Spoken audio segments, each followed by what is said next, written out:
Good morning, everybody, and welcome to the NV5 Invitational. I have two jobs to do. I'm going to give you a quick update on the Western Golf Association, and then the real reason why we are here, and introduce one of our Evans Scholars. Because as the comments have made, and Dick and Jim, your support of this championship truly changes lives, and we're going to talk a little bit about that. But at the end of the day, the NV5 Invitational kicks off the Western Golf Association Championship season, and it is an exciting and busy one at that. Of course, we'll be hosting the BMW Championship in Wilmington, and in addition to that flagship championship, we have, in addition to this, 4 other championships. It's the Western Amateur that everybody certainly is well aware of, the Women's Western Amateur, the Western Junior, and the Women's Western Junior. And most of those will be played right here in Chicago. So we'll be changing the lives of young golfers, all with the goal of changing the lives of young caddies. And it really is a privilege to have you be a part of all of that today. 1930, Western Golf Association and the legendary amateur golfer Chick Evans started this foundation. And since then, we have obviously put thousands and thousands of young men and women through college. It is one of the most prestigious and generous scholarships out there. Last year alone, we set a record and sent 1,070 young men and women to school. This year, we just awarded the scholarship to 315 young men and women nationwide.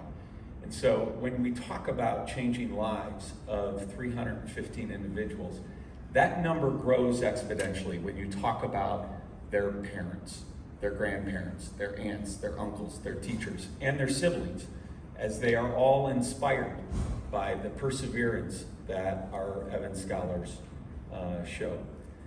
I had a chance to talk to the Evans Scholars that you're going to meet in just a few minutes. And you know, when you read about an Evans Scholar, you hear about their story, but when you talk to an Evans Scholar, you get inspired by the story. This is a young man who is a fellow South Suburbanite. He went to my rival high school, HF, so we're not going to hold that against him.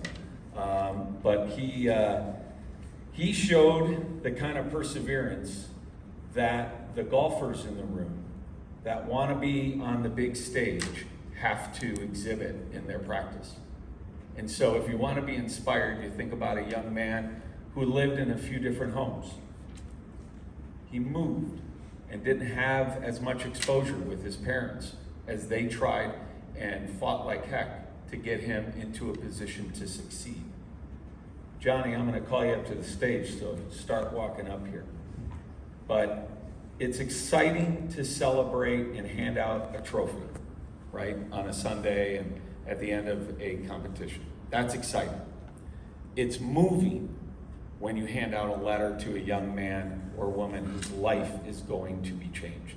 And NV5, Old National, you're changing lives along with Western Golf Association. And for that, we couldn't be more grateful. So I'm going to feel a little bit like Ed McMahon in a second and say, here's Johnny Kriarakis. Perfect. All right, there you go. Johnny, come on up.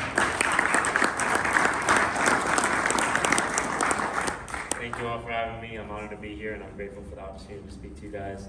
I'm going to echo what he said. It's definitely more than 315 kids. It's a lot more than that you guys have impacted. I grew up in a very small house in Humboldt Park in Chicago, Illinois, with just my mom. My mom is the most resilient, humble, and determined person that I know.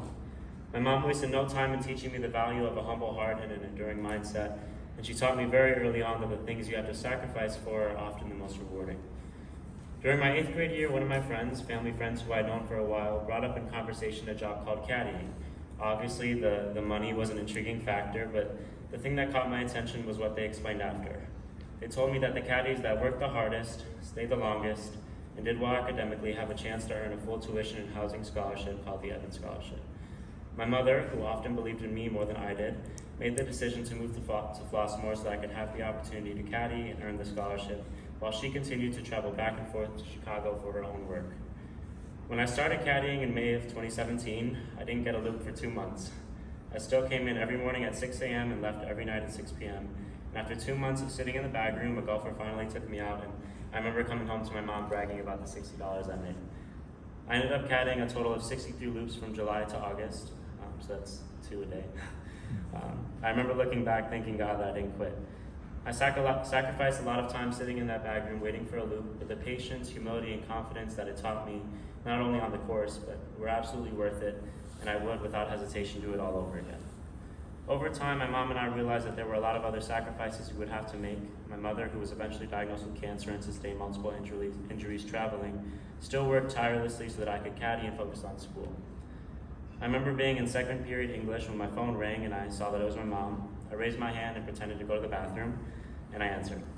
I remember my mom's voice choking as she read me the letter that I had earned the Evans Scholarship. Even today, I'm still realizing the blessing that it is to have the scholarship. It means more than financial freedom. It means more than a college education. It means that hardworking parents and students are both valued for their work ethic and recognized for their resilience. It also means that I get to live in a house with 40 like-minded scholars who come from all sorts of different situations and circumstances that have the same fight and passion just like me. Today, I'm an Evans Scholar at Northwestern University studying communication studies with minors in economics and business institutions. And now, as a sophomore, I'm planning to pursue a career in commercial real estate after I graduate and continue to seek out opportunities to develop, learn, and grow as an individual. As the current Vice President of New Scholars at our Northwestern chapter, I have the pleasure of introducing the next incoming class of 2026 and walking them through their first year as a scholar. The first year of college through COVID was certainly a unique and difficult transition for me, but with the help and support from the people around me, people like you, I have found my place more and more every day. So before I close, I want to thank the WGA, the Evans Scholar Foundation, and Flossmoor Golf Club for radically changing my life and the lives of those around me. You have no idea the blessing this has been. I want to thank my mom for being a living example of hard work and resilience, and for teaching me that the things you have to sacrifice for are often the most rewarding. I want to thank one of my golfers, Mr. Nick Segota, for those of you who know him, who bought me shoes, the ones I'm wearing right now, when I didn't have any in high school. And I want to thank my fellow Evans Scholars at Northwestern University for being my family and sticking with me. Thank you guys.